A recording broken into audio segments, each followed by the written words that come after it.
আজকে আমি ভয়ানক একটা ব্যাপার নিয়ে বক্তব্য শুরু করতে চাই। আমাদের ধর্ম হলো সত্য ধর্ম, আর সত্য সুখবর যেমন প্রদান করে তেমনি সাবধান বাণীও প্রদান করে। আমাদের সকল নবী রাসূলদের, বিশেষত রাসূলুল্লাহ সাল্লাল্লাহু আলাইহি সাল্লামকে আল্লাহ আযজা ওয়া জাল্লা বর্ণনা করেছেন মুবাশশিরান ওয়া নাযিরান, সুসংবাদদাতা ও সতর্ককারী। যদি কেউ শুধু সুসংবাদ প্রদান করেন তাহলে সে সাবধান বাণীর কথা ভুলে যাবে, আর যদি শুধু সতর্ক করতে থাকেন তাহলে সে এতই হতাশ হয়ে পড়ে যে মনে করে ভালো খবর বলতে আসলে কিছু নেই। বুঝতে পারলেন?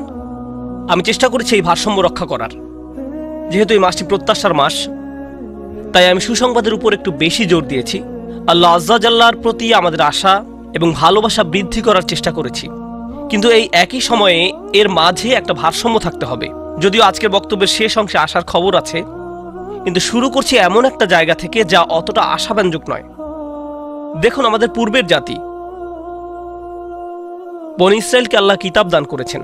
আমাদের যেমন কুরআন রয়েছে, তাদেরকেও অন্য কিতাব দেওয়া হয়েছিল। কুরআন যাকে বর্ণনা করেছে অন্য কুরআন হিসেবে, অর্থাৎ আগের কিতাব। তারা তাদের কিতাবকে গুরুত্ব দিয়ে গ্রহণ করেনি। তাদের মাঝে বেশ কিছু বিভ্রান্তিমূলক ধারণা গড়ে ওঠে। আমরা যদিও এত ভালো মুসলমান নই, সমস্যা নেই। আল্লাহ যদি আমাদের দোজখে ফেলেনও, সবচেয়ে খারাপ পরিস্থিতিতে আল্লাহ যদি আমাদের জাহান্নামে ফেলেনও, এটা হবে সাপ্তাহিক ছুটির মতো, কয়েকদিন মাত্র। কারণ তিনি আমাদের এতই ভালোবাসেন যে মুসলমানরা শেষমেশ তো জান্নাতে যাবেই। তাই আমরা যদিও জাহান্নামে যাই, সেটা হবে অল্প কিছু দিনের জন্য, সমস্যা নেই। লান তামাসসানা নারু ইল্লা আইয়ামাম মা'দুদাত, গুটি কয়েকদিন ছাড়া আগুন কখনো আমাদের স্পর্শ করবে না, কিছুদিন মাত্র। ব্যাপারটা হলো, জান্নাত জাহান্নামের পূর্বে বিচার দিবস রয়েছে, যেটি একদিনের জন্য, সেটা 1000 বছর লম্বা হবে। জান্নাত বা জাহান্নাম নয়, আল্লাহর কথা অনুযায়ী শুধু বিচারের দিনটি এত লম্বা হবে। আর বিচারের দিনটি হবে মাত্র একদিনের, আর জান্নাত জাহান্নাম চিরকালের জন্য। তাই কেউ যখন বলে গুটি কয়েকদিন, তাকে এখনকার দিনের হিসেবে চিন্তা করলে তো হবে না। বর্তমানে পৃথিবী তার অক্ষ বরাবর ঘুরে, আমরা সূর্যের উদিত হওয়া এবং অস্ত যাওয়া দেখি, কিন্তু কিয়ামতের দিন সূর্য, চাঁদ এবং পৃথিবীর সবকিছুকে ধ্বংস করে নতুন একটা ব্যবস্থাপনা তৈরি করা হবে। তাই আমরা এখন যেভাবে 24 ঘন্টার হিসেব করি, সেভাবে রাত দিনের হিসাব করলে তো চলবে না যখন আখিরাত শুরু হবে। চলুন তাহলে সবার আগে এই ধারণাটি আমাদের মাথা থেকে ফেলে দেই। কোরআনের বহু জায়গায় জাহান্নামের আলোচনা করা হয়েছে, কিন্তু আমি শুধু কোরআন থেকে একটি বর্ণনা আপনাদের সামনে উপস্থাপন করতে চাই। আমার মতে এটি আল কোরআনের জাহান্নামের সবচেয়ে গুরুত্বপূর্ণ বর্ণনা। কোরআনের একজন ছাত্র হিসেবে আমি মনে করি এই বর্ণনাটি জাহান্নাম সম্পর্কে জানার শুরু মাত্র। কেউ যদি এই বর্ণনাটি বুঝতে পারে, তাহলে সে জাহান্নাম সম্পর্কে যথেষ্ট জানে।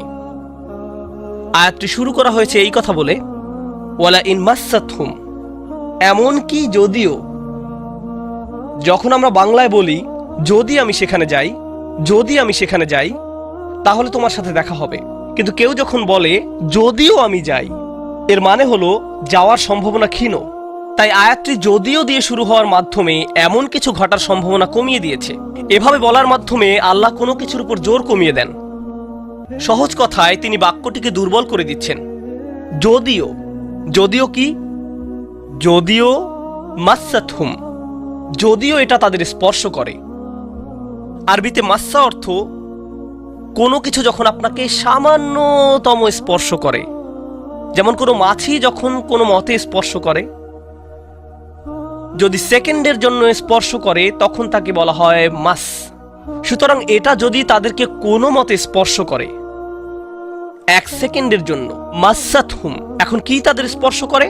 আপনারা হয়তো ভাবছেন আগুন যদি তাদের স্পর্শ করে। আল্লাহ বলছেন নাফহাতুন, একটা হালকা বাতাস যদি তাদের স্পর্শ করে। চলুন এই বাতাস নিয়ে একটু আলোচনা করা যাক। আরবিতে নাফহাতুন বলতে বোঝায় দরজা বন্ধ করলে যখন সামান্য একটু বাতাস এসে পড়ে, পর্দা নড়ে ওঠে, অথবা কেউ জানালা বন্ধ করলে যেভাবে হালকা বাতাসে পর্দা নড়ে ওঠে। এই বাতাসের যা বাহির থেকে ভেতরে আসে বা ভেতর থেকে বাহিরে যায়, দুই ধরনের আছে। একটি হলো লাফহা, লাম যোগে, আরেকটি হলো নাফহা। লাম যোগে লাফহা মানে বাতাসটি গরম, আর নুন যোগে নাফহা মানে বাতাসটি ঠান্ডা। আল্লাহ বলছেন এমনকি যদি ঠান্ডা বাতাস তাদেরকে স্পর্শ করে, যদি ঠান্ডা বাতাস তাদেরকে স্পর্শ করে তোমার প্রতিপালকের শাস্তি থেকে। তিনি এই আয়াতে জাহান্নাম কাউকে স্পর্শ করার কথা বলছেন না। তিনি এই আয়াতে আগুন কাউকে স্পর্শ করার কথা বলছেন না। তিনি এমনকি গরম বাতাস কাউকে স্পর্শ করার কথাও বলছেন না। তিনি আগুনের ঠান্ডা অংশের কথা বলছেন, আর এটা আপনাকে চিরকালের জন্য স্পর্শ করছে না। প্রসঙ্গত, আমরা ফিজিক্সে পদার্থের 3টি অবস্থার কথা শিখেছি: সলিড, লিকুইড এবং গ্যাস। সলিড বা কঠিন কিছু যদি স্পর্শ করে আমরা তা অনুভব করতে পারি। এই মুহূর্তে গ্যাস আমাদেরকে স্পর্শ করছে, বাতাস এখন আমাদেরকে স্পর্শ করছে, আমরা এটা অনুভব করি না। আর এই আয়াতে আল্লাহ বর্ণনা করছেন কি তাদের স্পর্শ করছে? বাতাস তাদেরকে স্পর্শ করছে। কোন ধরনের বাতাস? অপেক্ষাকৃত গরম বাতাস নাকি ঠান্ডা বাতাস? ঠান্ডা বাতাস। ঠান্ডা বাতাস কোন রকম তাদেরকে স্পর্শ করছে। এই আয়াতের সবচেয়ে উল্লেখযোগ্য বিষয় হলো, আমি একটু আগে নাফহা এবং লাফহার কথা বলেছিলাম। অন্য কথায়, তারা এখনো জাহান্নামে প্রবেশ করেনি, তারা এর দিকে অগ্রসর হচ্ছে। আর জাহান্নামের অপেক্ষাকৃত ঠান্ডা বাতাস এসে কোনো মতে তাদেরকে স্পর্শ করলো। তখন তাদের প্রতিক্রিয়া কি? চিৎকার করে বলে উঠবে, ইয়া ওয়াইলানা, হায়, সবচেয়ে কঠিনতম শাস্তি আমাদের জন্য শুরু হয়ে গেছে। ইন্না কুন্না যালিমিন, আমরা সব সময় অপরাধী ছিলাম। তারা সাথে সাথে তাদের সব অপরাধ স্বীকার করবে। যে কারণে এই আয়াতটি আমি সংক্ষেপে আপনাদের নিকট উপস্থাপন করলাম। প্রথমত, এই আয়াতে আল্লাহ জাহান্নামের শাস্তির অভিজ্ঞতা বর্ণনা করছেন না। আল্লাহ সকল বিশ্বাসীকে জাহান্নামের আগুন থেকে মুক্ত রাখুন। কিন্তু আল্লাহ এখানে বর্ণনা করছেন এমনকি জাহান্নামের আগুনের কাছে গেলে এবং ক্ষণিকের জন্য এর বাতাসের সামান্য স্পর্শ লাগলে একজন মানুষ চিন্তা করা শুরু করবে এর চেয়ে আর ভয়ঙ্কর কোনো শাস্তি হতে পারে না। এজন্যই আল্লাহ দোজখের আগুন সম্পর্কে বলছেন, ইন্নাহা সাআত মুস্তাকাররা ওয়া মুকামা, নিশ্চয়ই তা অবস্থানস্থল ও আবাসস্থল হিসাবে কতই না নিকৃষ্ট। অল্প এবং বেশি যে কোনো সময়ের জন্য ওটা কত নিকৃষ্ট জায়গা। 1 সেকেন্ডের জন্য এটা ভাববেন না যে আমি তো খারাপ, আল্লাহ যদি আমাকে জাহান্নামে ফেলেনও এক সময় তো আমি এখান থেকে মুক্তি পাবো। এই ধরনের চিন্তাকে কখনো প্রশ্রয় দিবেন না। এই ভূমিকা দেওয়ার পর যখন বিচার দিবস শুরু হবে, যখন সমগ্র মানব জাতি একত্রিত হবে, তারা জানে না কোথায় যাবে, তারা জানে না কোন দিকে ফিরবে। এই ঘটনা আসলে রাসূলুল্লাহ সাল্লাল্লাহু আলাইহি সাল্লামের একটি হাদিসে উল্লেখ করা হয়েছে এবং জ্ঞানের প্রতি মুসলমানদের আগ্রহ ছিল সব সময়। তো একবার কিছু মানুষ বিখ্যাত সাহাবী আনাস ইবনে মালিক রাদিয়াল্লাহু তাআলা আনহুর কাছে এলো, কারণ মানুষ লোকমুখে এই খবর পেয়েছিল যে আনাস এই হাদিসটি জানতেন, আর এটি অনেক বড় একটি হাদিস, বুখারী শরীফে বর্ণিত আছে। এই ঘটনা ঘটে রাসূলুল্লাহ সাল্লাল্লাহু আলাইহি সাল্লামের ইন্তেকালের পরে। তিনি বলেন, হাদ্দাসানা মুহাম্মাদুন সাল্লাল্লাহু আলাইহি ওয়াসাল্লাম। এখন আনাস রাদিয়াল্লাহু তাআলা আনহু কথা বলছেন। তিনি বলেন, রাসূলুল্লাহ সাল্লাল্লাহু আলাইহি সাল্লাম আমাদের বলেছেন, ইযা কানা ইয়াউমুল কিয়ামাতি মা জান্নাসু বা'দুহুম ফি বা'দ। মনোযোগ দিয়ে শুনুন। যখন বিচার দিবস শুরু হবে, মানুষ ঢেউয়ের মতো একে অপরের উপর আশ্রে পড়বে, সর্বোচ্চ বিশৃঙ্খলা, সবাই একে অন্যের দিকে ছুটতে থাকবে। ফায়াতুনা আদম, তারা কোনো একভাবে আদম আলাইহিস সালামের দেখা পাবে, তারা তার কাছে ছুটে আসবে। ফায়াকুলুনা ইশফা আলানা ইলা রাব্বিক, সমগ্র মানব জাতি আদম আলাইহিস সালামের কাছে ছুটে আসবে এবং বলবে, আপনি কি দয়া করে আমাদের পক্ষ থেকে আল্লাহর সাথে কথা বলতে পারবেন? আমরা আল্লাহর ভয়ে ভীত। আপনি তো প্রথম মানুষ, আপনি তো সেই ব্যক্তি যাকে আল্লাহ ফেরেশতাদের সিজদা দিয়ে সম্মানিত করেছেন, আপনাকেই তো পছন্দ করা হয়েছে, আমরা সবাই আপনার সন্তান, আপনি আমাদের পিতা, তাই দয়া করে আমাদের জন্য আল্লাহর সাথে কথা বলুন, আমরা খুবই ভীত। এরপর তিনি বলবেন, ফায়াকুলু লাস্তু লাহা, তিনি বলবেন, আমি এর যোগ্য নই, আমি পারবো না। ফায়াকুলু লাস্তু লাহা ওয়ালাকিন আলাইকুম বিইব্রাহিম, তোমরা কেন ইব্রাহিমের সাথে কথা বলছো না? তোমাদের উচিত ইব্রাহিমের সাথে কথা বলা। অতএব মানব জাতি এখন কার খোঁজ করছে? ইব্রাহিম আলাইহিস সালাম। ফাইন্নাহু খলিলুর রহমান, তার কাছে যাও, কারণ তিনি রহমানের খুবই কাছের বন্ধু। ওয়াত্তাখাযাল্লাহু ইব্রাহিমা খলিলা, কোরআনে এসেছে আল্লাহ ইব্রাহিমকে তার বন্ধুরূপে গ্রহণ করেছেন। তাই ইব্রাহিমের কাছে যাও, তিনি তোমাদের সাহায্য করতে পারবেন। তারা ইব্রাহিমের কাছে যাবেন। ফায়াতুনা ইব্রাহিমা ফায়াকুলু লাস্তু লাহা, তারা ইব্রাহিমের কাছে গেলে তিনি বলবেন, আমি এর যোগ্য নই, আমাকে এই কাজের জন্য তৈরি করা হয়নি, আমি তোমাদের জন্য আল্লাহর সাথে কথা বলতে পারবো না। ওয়ালাকিন আলাইকুম বিমূসা, তোমরা কেন মূসা আলাইহিস সালামের কাছে যাচ্ছ না? তো মানব জাতি মূসা আলাইহিস সালামের কাছে দৌড়ে যাবে। ফাইন্নাহু কালিমুল্লাহ, তিনি আল্লাহর সাথে অনেক কথা বলতেন। ওয়া কাল্লামাল্লাহু মূসা তাকলিমা, আর আল্লাহ মূসার সাথে কথা বলেছেন সরাসরি। সুতরাং তিনি যেহেতু আল্লাহর সাথে কথা বলতে অভ্যস্ত, আজকে তো কথা বলার উত্তম সময়, তিনি তোমাদের পক্ষ থেকে আল্লাহর সাথে কথা বলবেন। ফায়াতুনা মূসা ফায়াকুলু লাস্তু লাহা, মানব জাতি দৌড়ে মূসা আলাইহিস সালামের কাছে যাবে, তিনি বলবেন, আমি এর যোগ্য না, আমি পারবো না। ওয়ালাকিন আলাইকুম বিঈসা, তোমরা ঈসা আলাইহিস সালামের কাছে কেন যাচ্ছ না? ফাইন্নাহু রূহুল্লাহ ওয়া কালিমাতুহু, তিনি হলেন আল্লাহর দেওয়া রূহ এবং তিনি আল্লাহর কালিমা, আল্লাহর হুকুমে তিনি অলৌকিকভাবে জন্মগ্রহণ করেন। কুন ফায়াকুন, অতএব তিনি যেহেতু সকল রাসূলদের মাঝে বিশেষ মর্যাদার অধিকারী, তার কাছে যাও, তার সাথে কথা বলো। সকল মানুষ দৌড়ে ঈসা আলাইহিস সালামের কাছে যাবে। ফায়াকুলু লাস্তু লাহা, তিনি বলবেন, আমি পারবো না, এই কাজ আমার জন্য নয়, আমাকে এই কাজের জন্য তৈরি করা হয়নি। তারপর তিনি বলবেন, ওয়ালাকিন আলাইকুম বি মুহাম্মাদিন সাল্লাল্লাহু আলাইহি ওয়াসাল্লাম, মানবজাতি তোমাদেরকে মুহাম্মদ সাল্লাল্লাহু আলাইহি সাল্লামের কাছে যেতে হবে। মানুষেরা তখন রাসূলুল্লাহ সাল্লাল্লাহু আলাইহি সাল্লামের কাছে যাবে। এখন রাসূল সাল্লাল্লাহু আলাইহি সাল্লাম আমাদের বলছেন, ফায়াতুনি ফাআকুল, সবাই তখন আমার কাছে আসবে আর আমি তাদেরকে বলবো। এখন রাসূল সাল্লাল্লাহু আলাইহি সাল্লাম আমাদের বলছেন, আনা লাহা, আমার জন্য এই কাজ, আমি এই কাজের যোগ্য।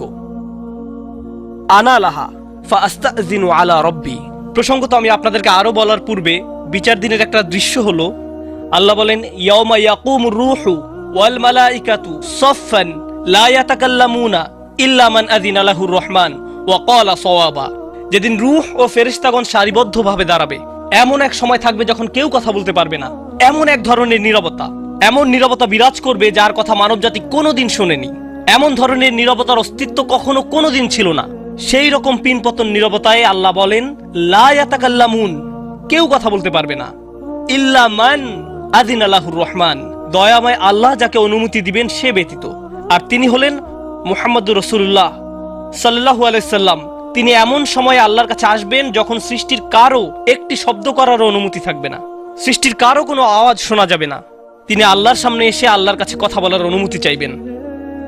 ফায়ুযানু লি, তিনি বলেন আমাকে কথা বলার অনুমতি দেওয়া হবে। ওয়ায়ুলহিমুনি মাহামিদা আহমাদাহু বিহা লা ইয়াহদুরুনিল আন, সেই দিন আল্লাহ আমাকে স্পেশাল একটি দোয়ার মাধ্যমে তার প্রশংসা, তার কৃতজ্ঞতা করা শেখাবেন, যেটি বিচার দিবসে আমাকে দেওয়া হবে, যা এর পূর্বে কাউকে দেওয়া হয়নি, কোনো সৃষ্টিকে দেওয়া হয়নি। এক স্পেশাল ওয়াহি রাসূলুল্লাহ সাল্লাল্লাহু আলাইহি সাল্লামকে দেওয়া হবে বিচার দিবসে, যা কোনো সৃষ্টিকে দেওয়া হয়নি। আর তিনি সেই দিন সে স্পেশাল উপায়ে আল্লাহর প্রশংসা করবেন, লা ইয়াহদুরুনিল আন, আর সেই ওহী এখনো আমার কাছে আসেনি, সেই দোয়া এখনো আমি জানি না। ফা আহমাদাহু বিতিলকাল মাহামিদ, তারপর আমি আল্লাহর দেওয়া সেই স্পেশাল বাক্যগুলোর মাধ্যমে আল্লাহর প্রশংসা করব। ওয়া আখিরু লাহু সাজিদান, আমি সেই বাক্যগুলো উচ্চারণ করার পর আল্লাহর সমীপে সিজদায় অবনত হব। কিয়ামতের দিনের দৃশ্যপটে রাসূলুল্লাহ সাল্লাল্লাহু আলাইহি সাল্লাম এমন জায়গায় থাকবেন, এই অবস্থাকে বলা হয় মাকাম মাহমুদা, একটা স্টেশন, অথবা বলতে পারেন এমন একটা স্টেজ যা প্রশংসিত, আর মানবজাতি সেটা প্রত্যক্ষ করবে। আমরা সবাই এটা দেখতে পাবো। আমরা সবাই তখন নিশ্চুপ থাকবো আর তিনি সিজদায় পড়ে যাবেন। তিনি যখন সিজদায় পড়ে যাবেন তখন আল্লাহ আযজা ওয়া জাল্লা তার সাথে কথা বলবেন। এতক্ষণ তিনি আল্লাহর সাথে কথা বলছিলেন, এখন আল্লাহ আযজা ওয়া জাল্লা তার সাথে কথা বলবেন। তিনি কি বলবেন? ইয়া মুহাম্মদ ইরফা রাসাকা, তিনি বলবেন মুহাম্মদ তোমার মাথা উত্তোলন করো। ওয়াকুল, বলো, ইউসমা আলাকা, তোমার কথা শোনা হবে। শুধু যে আল্লাহ তার কথা শুনবেন তা নয়, বরং বিচার দিনে উপস্থিত সবাই তার কথা শুনতে পাবে। ইউসমা আলাক, তারপর আল্লাহ বলেন, ওয়াসাল তুতা, চাও তোমাকে দেওয়া হবে, তুমি যা চাও দেওয়া হবে। কিয়ামতের দিন আল্লাহর একটি সৃষ্টি কেমন পজিশনে থাকলে আমরা সবাই যখন আল্লাহর নিকট ভিক্ষা চাচ্ছি, আতমিম লানা নূরানা ওয়াগফির লানা, হে আমাদের পালনকর্তা, আমাদের নূরকে পূর্ণ করে দিন এবং আমাদেরকে ক্ষমা করুন, এই কথা বলে আমরা আল্লাহ আযজা ওয়া জাল্লার কাছে কাকুতি মিনতি করতে থাকব। আর এখানে আল্লাহ তার এই সৃষ্টিকে বলছেন, তুমি চাও, তুমি যা চাও আমি দিব, সাল তুতা। এই হলো আমাদের রাসূল সাল্লাল্লাহু আলাইহি সাল্লাম। তারপর আল্লাহ বলবেন, ওয়াশফা, তুমি যদি কারো পক্ষ থেকে কথা বলতে চাও, তুমি যদি কারো ব্যাপারে সুপারিশ করতে চাও, যাও সুপারিশ করো। তুশাফা, আমি তোমাকে অন্য মানুষদের পক্ষ হয়ে কথা বলার অধিকার দিলাম। তুশাফা, এই গ্যারান্টি আল্লাহ তার রাসূল সাল্লাল্লাহু আলাইহি সাল্লামকে দিয়েছেন। ফাকুলু ইয়া রব, তখন আমি বলবো ইয়া রব, উম্মতি উম্মতি, তিনি সর্বসাকুল্যে এই কথা বলবেন, এটাই তার সম্পূর্ণ বাক্য, আমার উম্মাহ আমার উম্মাহ, আমার মানুষ আমার মানুষ। কিয়ামতের দিন সবাই বলবে, নাফসি নাফসি, আমি নিজে আমি নিজে আমি নিজে। আল্লাহর নবীরা যারা মানুষকে আল্লাহর দ্বীনে আনার জন্য দিবারাত্রি পরিশ্রম করে গিয়েছেন, যেমন ইব্রাহিম আলাইহিস সালাম, যার এই দুনিয়ায় থাকাকালীন সময়ে শুধু একটাই উদ্বেগ ছিল মানুষের মুক্তি, বিচারের দিনে তিনি বলবেন, না, যাও অন্য কোথায় যাও, যাও মুসার সাথে কথা বলো। মুসা আলাইহিস সালাম, যিনি বনি ইসরাইল নিয়ে চিন্তিত ছিলেন, তিনি বলবেন, না, যাও ঈসার সাথে গিয়ে কথা বলো। আর আমাদের রাসূল সাল্লাল্লাহু আলাইহি সাল্লাম বলবেন, প্রসঙ্গত কোরআনে কিয়ামত দিবসের যে ভয়াবহতার কথা বর্ণনা করা হয়েছে তা একবার চিন্তা করে দেখুন। ইয়াউমা তারাউনাহা তাযহালু কুল্লু মুরদিআতিন আম্মা আরদাআত, প্রত্যেক মা যে তার বাচ্চাকে দুধ খাওয়াচ্ছে তার বাচ্চাকে ফেলে দিবে যেন সে কিছুই না। ইয়াফিরুল মারউ মিন আখিহি ওয়া উম্মিহি ওয়া আবিহি, সেদিন মানুষ তার ভাইয়ের কাছ থেকে পালাবে, মায়ের কাছ থেকে পালাবে, বাবার কাছ থেকে পালাবে। ওয়া সাহিবাতিহি ওয়া বানিহি, তার স্ত্রীর কাছ থেকে পালাবে, ছেলেমেয়ের কাছ থেকে পালাবে। আপনাদের কেউ কেউ হয়তো ইতিমধ্যে স্ত্রীর কাছ থেকে পালিয়ে বেড়ান। তাই আপনাদের কাছে হয়তো এটা অতটা ভীতিপ্রদ নয়। এই আয়াত হয়তো আপনার জন্য ভয়ের নয়, কেউ কেউ ভাবছে অবশেষে। যাই হোক, সমস্ত গুরুত্বের সাথে সেই দিন সবাই কাকে নিয়ে উদ্বিগ্ন থাকবে? নিজেকে নিয়ে। প্রকৃতপক্ষে সেদিন প্রত্যেক ব্যক্তি বলবে, ওমান ফিল আরদি জামিআ সুম্মা ইউনজিহ, সবাইকে জাহান্নামে নিয়ে যান এবং বিনিময়ে আমাকে জান্নাতে প্রবেশ করতে দিন। এটাও কোরআনে এসেছে। মানুষ সেদিন এমন মরিয়া হয়ে উঠবে, সেদিন একজন মানুষ আল্লাহর সাথে কথা বলবেন, আর প্রথম যে শব্দগুলো তার মুখ থেকে উচ্চারিত হবে তা হলো উম্মতি উম্মতি। আপনার জন্য আপনার রাসূলের ভালোবাসা এমনই প্রগাঢ় সাল্লাল্লাহু আলাইহি সাল্লাম। আমার উম্মাহ, আমার উম্মাহ। যদি আমরা তাকে ভালোবেসে থাকি, তাহলে যেই উম্মতের জন্য আল্লাহ রাসূলের এত ভালোবাসা, সেই উম্মতের জন্য আমাদের অন্তরে কিভাবে এত ঘৃণার বাস হয়? কিভাবে সম্ভব এটা? কিভাবে আমাদের পরস্পরের প্রতি এত ক্রোধ, বিচার, সমালোচনা, বিভক্তি, বিদ্বেষ, অনুমান, অহংকার? আর এই মানুষগুলো দাবি করে তারা রাসূলুল্লাহ সাল্লাল্লাহু আলাইহি সাল্লামকে ভালোবাসে। এইসব তুচ্ছ বিষয় ভুলে যেতে এই ভালোবাসা কি যথেষ্ট নয়? আমাদের কোন পার্থক্যগুলো এর চেয়ে বড়? তো যখন রাসূলুল্লাহ সাল্লাল্লাহু আলাইহি সাল্লাম বলবেন উম্মতি উম্মতি, আল্লাহ সুবহানাহু ওয়া তাআলা বলবেন ফায়াকুলু ইনতালিক, এগিয়ে যাও। ফাআখরিজ মিনহা মান কানা ফি কলবিহি মিসকালা শাইরাতিন মিন ঈমান, মনোযোগ দিয়ে শুনুন, যাও এখান থেকে বের করে নাও যাদের অন্তরে ঈমান আছে, এমনকি এখানে শারিয়া মানে বার্লি দানা, যা সামান্য একটু লম্বা হয়, যাদের অন্তরে এতটুকু পরিমাণ ঈমানও আছে, যে কোনো ঈমান যদি তাদের অন্তরে থেকে থাকে, তাহলে তাদেরকে বের করে নাও। আপনি এগিয়ে যান এবং বের করে নিন। দৃশ্যপটটি কল্পনা করুন। রাসূলুল্লাহ সাল্লাল্লাহু আলাইহি সাল্লাম মানুষকে রাখছেন, যাও যাও যাও, তিনি তাদেরকে সরিয়ে নিচ্ছেন। কিছু মানুষকে নিয়ে যাওয়ার পর ফেরেশতারা থামিয়ে দিলেন, কারণ কারো কারো ঈমান এর চেয়েও ছোট। সামান্য পরিমাণ ঈমান বলতে আসলে কি বোঝায়? কেউ একজন হারাম কোনো কাজে যুক্ত ছিল, সে ভয়ানক কিছু একটা করছিল, কাজটা করে ফেলার পর তার মনে অনুশোচনা জাগ্রত হলো, তার ভেতর থেকে কিছু একটা বলছে এটা খারাপ কাজ, আমার এটা করা উচিত নয়, আল্লাহ আমাকে এটা সম্পর্কে জিজ্ঞাসা করবেন। তারপর কোনো একভাবে তার এই চিন্তাটাকে সে দমিয়ে দিল, থাক এখন চিন্তা করার দরকার নেই। কিন্তু পরবর্তীতে সে আল্লাহর কাছে দোয়া করে বলল, ইয়া আল্লাহ, আমি জানি না কিভাবে এই কুঅভ্যাস থেকে বাঁচবো, আমাকে এর থেকে মুক্তি দিন। আমি চাই না এটা আমার জীবনে আর ঘটুক, কিন্তু তবু আমি এটাতে আটকা পড়ে আছি। অতি ক্ষুদ্র ঈমান তার ভেতর থেকে চিৎকার করছে, অন্য কেউ এটা শুনতে পারছে না, তার অন্তর এটা শুনছে। আর আল্লাহ আজ্জা জাল্লা বলছেন, তারা যদি এতটুকু ঈমানও দেখাতে পারে, আপনি এগিয়ে যান, তাদেরকে বের করে নিয়ে আসুন। আপনি তাদেরকে বের করে নিয়ে আসুন। আর তিনি যখন এভাবে মানুষদেরকে বের করে নিয়ে আসবেন, তখন ফেরেশতারা একসময় থামিয়ে দিবেন, কারণ অনেক মানুষের অন্তরে এতটুকু ঈমানও নেই, সামান্য অনুতাপটুকু তাদের অন্তরে ছিল না। থামিয়ে দিবেন, ফাআনতালিক ফাফআল, আমি গিয়ে এমনই করব, সুম্মা আউদ, তারপর আমি ফিরে আসব। অর্থাৎ ফেরেশতারা থামিয়ে দিবে, আর অন্য মানুষেরা সেখানে কাঁদতে থাকবে, আমাদের কি হবে, আমাদের কি হবে। তারপর রাসূলুল্লাহ সাল্লাল্লাহু আলাইহি সাল্লাম ফেরত আসবেন, ফাআহমাদাহু বিতিলকাল মাহামিদ, অতঃপর আমি পুনরায় সেসব প্রশংসা বাক্য দ্বারা আল্লাহর প্রশংসা করব। লক্ষ্য করুন, প্রথমবার তিনি প্রার্থনা করার জন্য অনুমতি চেয়েছিলেন, তাই না? দ্বিতীয়বারের বেলায় অনুমতির কোনো উল্লেখ নেই। লক্ষ্য করেছেন, তিনি আসলে সাথে সাথে আল্লাহর প্রশংসা করা শুরু করবেন। আল্লাহ কি তাকে এমনটি করতে বলেছেন? না, এটা হলো নিজ উম্মতের প্রতি তার অপরিসীম ভালোবাসার বহিঃপ্রকাশ। তিনি আবারও আল্লাহর প্রশংসা করা শুরু করবেন, এই আশায় যে আল্লাহ তাকে অটোমেটিক অনুমতি দিবেন। সুম্মা আখিরু লাহু সাজিদান, আর সিজদায় পড়ে যাব। ফায়াকুলু ইয়া মুহাম্মদ, আমাকে বলা হবে, হে মুহাম্মদ, ইরফা রাসাকা, তোমার মাথা উঠাও। কুল ইউসমা লাকা, বলো তোমার কথা শোনা হবে। ওয়াসাল তুতা, চাও তোমাকে আবার দেওয়া হবে। ওয়াশফা তুশাফা, সুপারিশ করো, সুপারিশ গ্রহণ করা হবে। তোমাকে সুযোগ দেওয়া হবে তাদেরকে বের করে নেয়ার, তোমাকে তাদের জন্য সুপারিশ করার সুযোগ দেওয়া হবে। ফাআকুলু ইয়া রব উম্মতি উম্মতি, আমি তখন বলবো, হে আমার রব, আমার উম্মত, আমার উম্মত। তিনি তো ইতোমধ্যে অল্প ঈমানের অধিকারীদেরকে বের করে নিয়েছেন। ফায়াকুলু ইনতালিক, এরপর আল্লাহ বলবেন, এগিয়ে যাও। ফাআখরিজ মিনহা মান কানা ফি কলবিহি মিসকালা যাররাতিন আও খারদালাতিন মিন ঈমান, তোমাকে সুযোগ দেওয়া হবে তাদেরকে বের করে নেয়ার, সুপারিশ গ্রহণ করা হবে। যাদের অন্তরে এক বিন্দু পরিমাণ ঈমান আছে, বালির দানা নয়, বালির দানা তো এতটুকু লম্বা, বরং বিন্দু পরিমাণ। খারদালা মানে সরিষার দানা, অতি ক্ষুদ্র বিন্দুর মতো। আর যখন আল্লাহ বলছেন এর ওজনের মতো, বর্তমানে আমাদের কাছে ডিজিটাল ওজন মাপার যন্ত্র আছে, আগের দিনে পাল্লা ছিল, তাই আপনি যখন এক মুষ্টি চাল এক পাল্লায় রাখতেন, সেটা হয়তো তেমন একটা ঝুঁকতো না। যদি একটু বেশি করে চাল রাখতেন, তখন একটু ঝুঁকতো। এখন ডিজিটাল ওজন মাপার যন্ত্র দিয়ে গ্রাম, কিলোগ্রাম মাপা হয়। এমনকি সামান্য কয়েক দানা রাখলেও যন্ত্রের স্ক্রিনে ভেসে উঠে 0.001 গ্রাম। এখন শুধু একটি চাল রেখে দেখুন, বা একটি সরিষার দানা রেখে দেখুন, স্ক্রিনে কিছু ভেসে উঠে কিনা?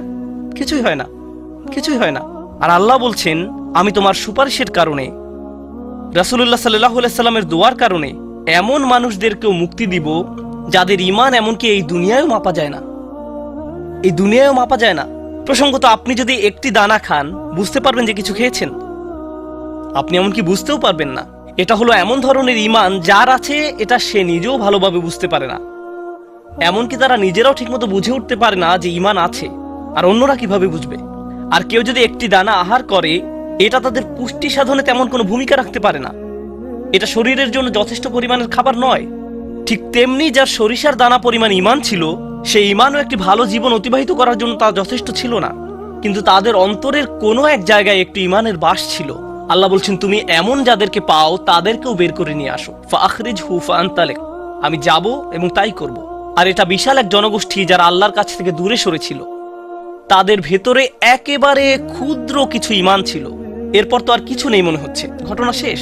কিন্তু রাসূলুল্লাহ সাল্লাল্লাহু আলাইহি সাল্লাম এখানেই থেমে যাননি। ফাআহমাদাহু বিতিলকাল মাহামিদ সুম্মা আখিরু লাহু সাজিদান, তিনি এখানেই থেমে যাননি, তিনি আবারও ফিরে যাবেন এবং আমি সেসব প্রশংসা বাক্য দিয়ে আল্লাহর প্রশংসা করব এবং আবারও সিজদায় পড়ে যাব।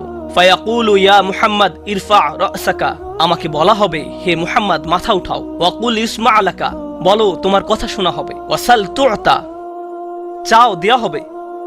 আল্লাহ আজ্জা ওয়া জাল্লা সহজেই বলতে পারতেন তুমি তো ইতিমধ্যে চেয়েছো এবং তোমাকে দেয়া হয়েছে, কিন্তু তৃতীয়বারের মতো রাসূলুল্লাহ সাল্লাল্লাহু আলাইহি সাল্লামকে বলা হচ্ছে ওয়াশফা তুশাফা, এগিয়ে যাও, মানুষের জন্য সুপারিশ করো, গ্রহণ করা হবে, তোমাকে তাদের পক্ষে চাওয়ার সুযোগ দেওয়া হবে, আমি তোমাকে এটা দিচ্ছি। ফাআকুলু ইয়া রব উম্মতি উম্মতি, আমার উম্মাত আমার উম্মাত। এখন চলুন এখানে একটু থামি। যদি আপনি এই সুযোগ পেতেন, আল্লাহ যদি আপনাকে বলতেন তুমি যা চাও তাই পাবে, তুমি চাও দেয়া হবে, যা কিছুই তুমি চাও না কেন, আমাদের বিশাল একটা লিস্ট আছে, একটা লিস্ট আছে। রাসূলুল্লাহ সাল্লাল্লাহু আলাইহি সাল্লামকে এই সুযোগ কয়বার দেয়া হয়েছে? 3 বার। কত মিলিয়ন মানুষকে ইতিমধ্যে রক্ষা করা হয়েছে। তৃতীয়বার তো তিনি নিজের জন্য কিছু চাইতে পারতেন। আমরা তো মানুষ, আল্লাহ যদি বলেন চাও আমি দিব, আর এই মানুষটি আল্লাহর সামনে দাঁড়িয়ে আছেন আর তাকে বলা হচ্ছে, কিন্তু তারপরেও তার জিহ্বায় উম্মাহ উম্মতি উম্মতি। তো আল্লাহ বলবেন ফায়াকুলু ইনতালিক, সামনে এগিয়ে যাও। ফাখরিজ মান কানা ফি কলবিহি আদনা আদনা আদনা মিসকাল হাব্বাতিন খারদালিম মিন ঈমান, যাও সামনে এগিয়ে যাও এবং এমন প্রত্যেক ব্যক্তিকে বের করে আনো যার একটি সরিষার অতি ক্ষুদ্র অতি ক্ষুদ্র অতি ক্ষুদ্র অংশ পরিমাণ ঈমান আছে। এত ক্ষুদ্র বিন্দু যাকে আপনারা হয়তো মাইক্রোস্কোপিক বলবেন, যদি তাদের এক অ্যাটম বা এক সাব অ্যাটমিক কণার পরিমাণ ঈমান থাকে, এই পৃথিবীতে যা দেখা শোনা বা উপলব্ধি করা সম্ভব নয়, যদি তাদের গভীর অবচেতন মনের কোথাও কণা পরিমাণ ঈমান থাকে, যদি তাদের ততটুকু ঈমান থাকে, এগিয়ে যাও এবং তাদের বের করে নিয়ে আসো। যদি তাদের অন্তরে এতটুকু ঈমান থাকে, তো আল্লাহ রাসূলুল্লাহ সাল্লাল্লাহু আলাইহি সাল্লামকে বলবেন ফাআখরিজহু মিনান নার, তাদেরকে আগুন থেকে বের করে আনো। কথাটা মনোযোগ দিয়ে শুনুন, তাদেরকে কোথা থেকে বের করে আনো? আগুন থেকে। অর্থাৎ কিছু মানুষ ইতোমধ্যে জাহান্নামে পতিত হয়ে গেছে। অনেক মানুষ এই হাদিস পড়ে মনে করে আমরা জাহান্নাম থেকে মুক্তি পেয়ে যাব, আগুন আমাদের স্পর্শ করবে না। কিন্তু হাদিস এই কথা বলছে না। রাসূলুল্লাহ সাল্লাল্লাহু আলাইহি সাল্লাম আল্লাহর কাছে কাকুতি মিনতি করছেন, আর এই দিনটি হবে 50,000 বছর লম্বা। অনেক মানুষের বিচার ইতোমধ্যে হয়ে গেছে। আর আমি আপনাদেরকে সেই আগুন সম্পর্কে শুরুতে বলেছিলাম, আপনি যদি এর বাতাসের স্পর্শ পান 1 সেকেন্ডেরও কম সময়ের জন্য, আপনার মনে হবে এর চেয়ে ভয়ঙ্কর আর কোনো শাস্তি হতে পারে না। আর আল্লাহ রাসূল সাল্লাল্লাহু আলাইহি সাল্লাম সেই মানুষগুলোর জন্য আশা ছেড়ে দেননি, তাদের জন্য হতাশ হয়ে পড়েননি। প্রসঙ্গত তারা মুসলিম, তারা কিন্তু মুসলিম, কারণ রাসূল সাল্লাল্লাহু আলাইহি সাল্লাম কি বলছেন, তার মুখ থেকে কোন কথাগুলো উচ্চারিত হয়েছে? উম্মতি উম্মতি। আগুনের মানুষগুলো মুসলমান, ওই মানুষগুলো অমুসলিম নয়, মুসলিম। তো রাসূল সাল্লাল্লাহু আলাইহি সাল্লাম বলেন ফাআনতালিকু ফাআফআল, আমি যাব এবং সেটাই করব। প্রসঙ্গত রাসূলুল্লাহ সাল্লাল্লাহু আলাইহি সাল্লামের এই কথার সাথে হাদিসের সমাপ্তি হলো। আনাস ইবনে মালিক রাদিয়াল্লাহু তাআলা আনহু তার কাছে আসা লোকদেরকে এতটুকু বর্ণনা করলেন। ফাকুলতু লিবাদি আসহাবিনা, হযরত আনাসের কাছে হাদিস শিখতে আসা একজন বলল, আমি আমার কিছু সঙ্গীকে বললাম, লাউ মারারনা বিল হাসান ওয়া হুয়া মুতাওয়ারিন ফি মানজিলি আবি খলিফা, চলো আমরা হাসান বসরির কাছে যাই। আমরা হাদিসটি আনাসের কাছ থেকে শুনেছি, কিন্তু আমরা জানি এই হাদিসটি হাসানও জানেন। চলো আমরা তার কাছে যাই। প্রসঙ্গত আনাস রাদিয়াল্লাহু তাআলা আনহুর তখন অনেক বয়স হয়ে গিয়েছিল। এই হাদিসে কতবার রাসূল সাল্লাল্লাহু আলাইহি সাল্লাম আল্লাহর কাছে গেলেন? 3 বার। রাসূলুল্লাহ সাল্লাল্লাহু আলাইহি সাল্লাম ইন্তেকাল করেছেন বহু বছর আগে। আমরা জেনেছি এই হাদিস হাসান বসরিও জানেন। তারা আগে কখনো এই ধরনের কথা শুনেনি। খুবই আশ্চর্যজনক কথা। এজন্য তারা ব্যাপারটা যাচাই করতে চাচ্ছিলেন যে দেখা যাক হাসান বসরিও একই হাদিস বর্ণনা করেন কিনা। তারা শুনেছে হাসান বসরি বাস করেন আবু খলিফার বাড়ির পেছনের একটি ঘরে। তাই তারা হাসান বসরিকে খুঁজতে লাগলো। তারা তাকে খুঁজে পেলেন। হাদ্দাসানা আনাস ইবনে মালিক ফাআতাইনাহু ফাসাল্লামনা আলাইহি। তো আমরা তার কাছে এলাম এবং তাকে সালাম দিলাম। ফাআযিনা লানা, তিনি আমাদেরকে প্রবেশের অনুমতি দিলেন। ফাকুলনা লাহু ইয়া আবা সাঈদ, আমরা তাকে বললাম, হে সাঈদের পিতা, জিনাকা মিন ইনদি আখিকা আনাস ইবনে মালিক, আমরা আপনারই ভাই আনাস ইবনে মালিকের নিকট হতে আপনার কাছে আসলাম। ফালাম নারা মিসলা মা হাদ্দাসানা ফি শাফাআত, শাফাআত বিষয়ে তিনি যেমন বর্ণনা দিয়েছেন তেমনটা বর্ণনা করতে আমরা আর কাউকে দেখিনি। ফাকালা হি, তিনি বললেন হ্যাঁ তোমরা তো জানো। ফাহাদ্দাসনাহু বিল হাদিস, আমার কাছে সেটি বর্ণনা করো, দেখি তোমরা আনাসের কাছ থেকে কি শুনেছো। তো তারা তার নিকট সম্পূর্ণ হাদিসটি বর্ণনা করে শোনালেন।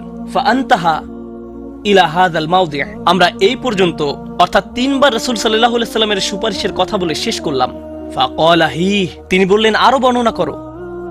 ফাকুলনা লাম ইয়াজিদ লানা আলা হাযা, আমরা বললাম তিনি তো এর অধিক আমাদের কাছে বর্ণনা করেননি, আমাদেরকে এতটুকুই বলেছেন।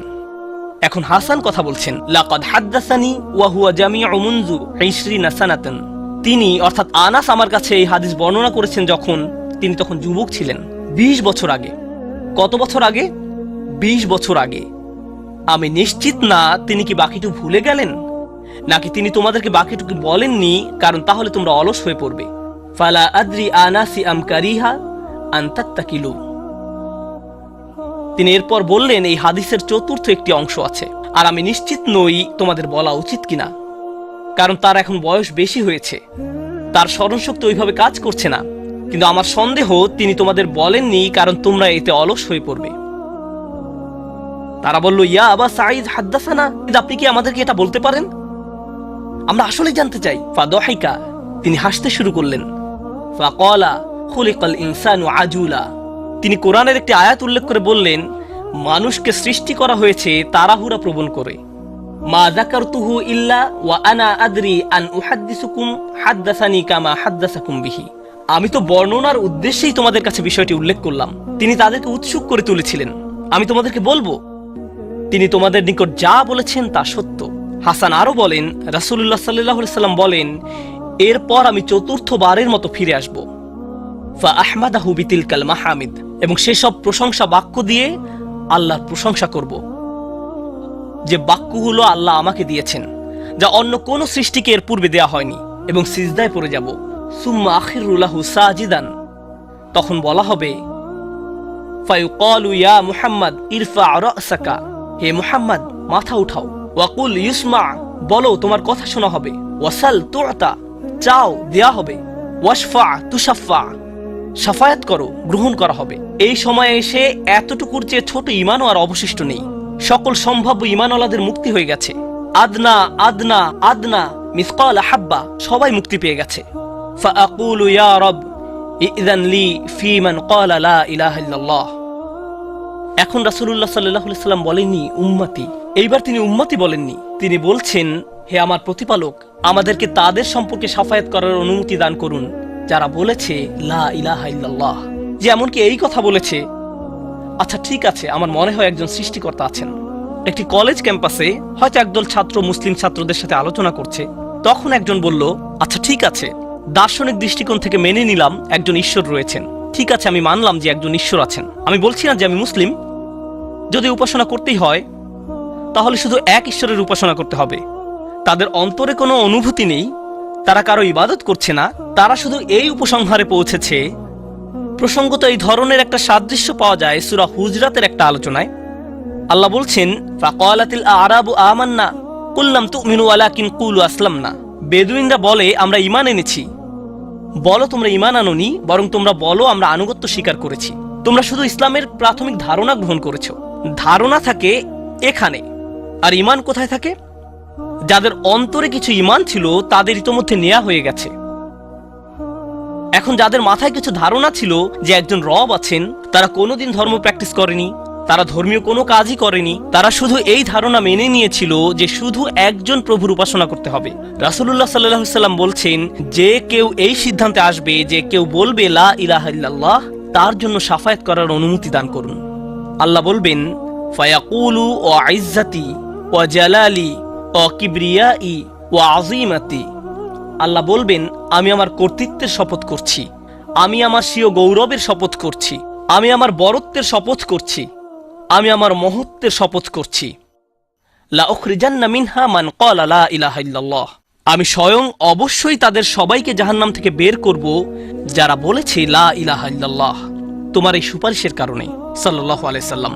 জাহান্নাম কতটা ভয়ঙ্কর তার একটা ছোট্ট নমুনা দিয়ে আমি আজকের আলোচনা শুরু করেছিলাম।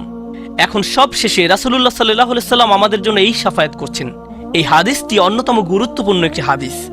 এমনকি 20 বছর পরে আনাস ইবনে মালিক এখন বৃদ্ধ হয়ে গেছেন, মানুষ তখনও তার কাছে শাফায়াত বিষয় জানতে এসেছেন। এমনকি আজকের দিনেও এই হাদিসটি অন্যতম শক্তিশালী একটি হাদিস, এবং অন্যতম এই জন্য যে ভুলভাবে ব্যবহার করার একটি বক্তব্য রাসূলুল্লাহ সাল্লাল্লাহু আলাইহি সাল্লামের। কখনোই এর অপব্যবহারের চিন্তাও করবেন না। এটা ফ্রি হয়ে যাওয়ার লাইসেন্স নয়। যদি আমরা মনোযোগের সাথে পড়ি তাহলে আমরা বুঝব যে আল্লাহ এমন মানুষদেরকে জাহান্নাম থেকে বের করে আনার জন্য অনুমতি দেবেন যাদের ঈমান যথেষ্ট ছিল না, যাদের সৎ কাজ যথেষ্ট ছিল না। পক্ষান্তরে এমন অনেক মানুষ থাকবে যাদের অন্তরে ঈমান আছে, যাদের ডান হাতে সৎ কাজ আছে, আর এই সৎ কাজগুলো বিচারের দিনে আলোতে পরিণত হবে। হৃদয়ের ঈমান ও বিচারের দিনে জ্যোতিতে পরিণত হবে। ইয়াসআ নূরুহুম বাইনা আইদিহিম ওয়া বিআইমানিহিম। তাদের বুকের ভেতর থেকে আলো ছুটতে থাকবে এবং তাদের ডান হাত থেকে এই আলো টর্চে পরিণত হবে, গাড়ির হেডলাইটের মতো। চারপাশে থাকবে অন্ধকারাচ্ছন্ন, আর আপনি জান্নাতের দিকে ছুটতে থাকবেন। আপনাকে জাহান্নাম অতিক্রম করে যেতে হবে, এটা আল্লাহর নির্দেশ।